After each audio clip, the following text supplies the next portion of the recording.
There has been reporting that additional demonstrations are being planned in the coming days, both here in Washington and across the country. I have been briefed by the U.S. Secret Service on the potential threats. Every American deserves to have their voice heard in a respectful and peaceful way. That is your First Amendment right. But I cannot emphasize that there must be no violence, no law-breaking, and no vandalism of any kind. Everyone must follow our laws and obey the instructions of law enforcement.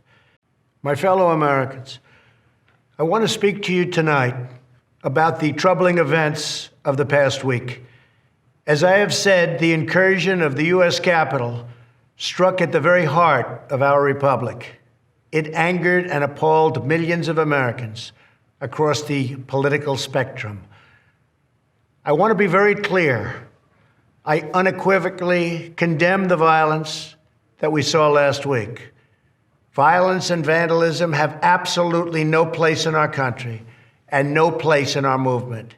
Making America great again has always been about defending the rule of law, supporting the men and women of law enforcement, and upholding our nation's most sacred traditions and values. Mob violence goes against everything I believe in and everything our movement stands for. No true supporter of mine could ever endorse political violence. No true supporter of mine could ever disrespect law enforcement or our great American flag. No true supporter of mine could ever threaten or harass their fellow Americans. If you do any of these things, you are not supporting our movement, you are attacking it, and you are attacking our country. We cannot tolerate it. Tragically, over the course of the past year, made so difficult because of COVID-19, we have seen political violence spiral out of control. We have seen too many riots, too many mobs, too many acts of intimidation and destruction. It must stop. Whether you are on the right or on the left, a Democrat or a Republican, there is never a justification for violence. No excuses, no exceptions. America is a nation of laws. Those who engaged in the attacks last week will be brought to justice. Now I am asking everyone who has ever believed in our agenda to be thinking of ways to ease tensions, calm tempers, and help to promote peace in our country. There has been reporting that additional demonstrations are being planned in the coming days, both here in Washington and across the country. I have been briefed by the U.S. Secret Service on the potential threats. Every American deserves to have their voice heard in a respectful and peaceful way. That is your First Amendment right. But I cannot emphasize that there must be no violence, no law-breaking, and no vandalism of any kind.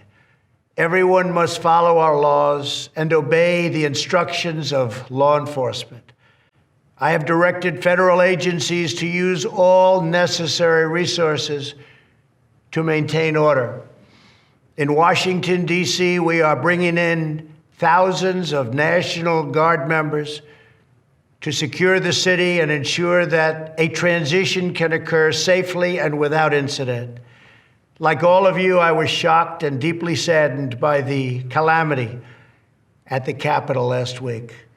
I want to thank the hundreds of millions of incredible American citizens who have responded to this moment with calm, moderation, and grace. We will get through this challenge just like we always do. I also want to say a few words about the unprecedented assault on free speech we have seen in recent days. These are tense and difficult times. The efforts to censor, cancel, and blacklist our fellow citizens are wrong, and they are dangerous. What is needed now is for us to listen to one another, not to silence one another. All of us can choose by our actions to rise above the rancor and find common ground and shared purpose. We must focus on advancing the interests of the whole nation, delivering the miracle vaccines, defeating the pandemic, rebuilding the economy, protecting our national security, and upholding the rule of law. Today, I am calling on all Americans to overcome the passions of the moment and join together as one American people. Let us choose to move forward united for the good of our families, our communities, and our country. Thank you, God bless you, and God bless America.